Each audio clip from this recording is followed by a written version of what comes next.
When will I be good enough to be all I wanna be? When? You can bring the breast cancer rate down to the same rate it is for men.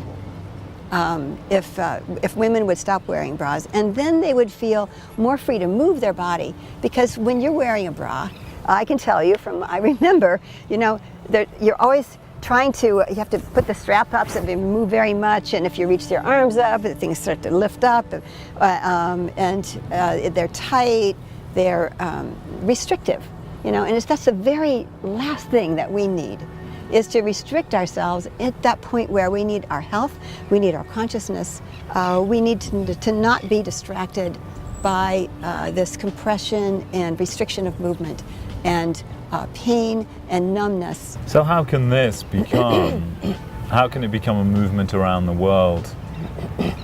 A flow of that fineness of those lymphatic vessels. How can it become, how can we fine-tune how things are right now and offer the change that needs to happen? How do we do that? Yeah, I'm writing a book that I hope will be simple enough and detailed enough, where I address the changes that could happen in fashion and encourage women to exercise their breasts, to go for walks together if they'll give them encouragement to do that, where they're moving and standing tall and not, slumping around like this to cover up their breasts. Interviewing women.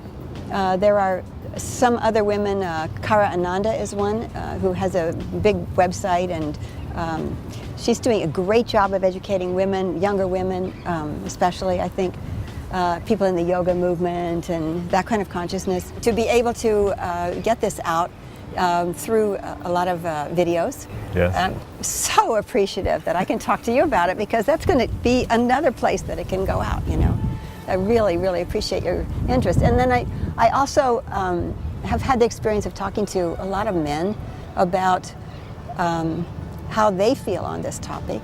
And they give really interesting stories. And most of them go back to 7th or 8th grade, when girls started wearing bras, as the point at which they got, the big eyes and the kind of obsession with breasts, and that they didn't have, and they think they would not have had if the women hadn't worn bras, without being, pushed up and out, would not be, like in their face, causing them to be so obsessed with something like that. Also, I've asked them questions like, if you really believed, and I could convince you, that bras cause pain and other disturbances that affect women's health and keep them from being as present to relationship as well as other things, how would you feel about the women in your life not wearing a bra? And in the old days, they used to say things like, what I lose in projectile, I'd gain in Jiggle. And that, first of all, that's funny. Yeah. Yeah. And I think it's kind of brilliant. Yeah. And it's practical, which just tells me that men are flexible. They're not stuck on women have got to be in bras.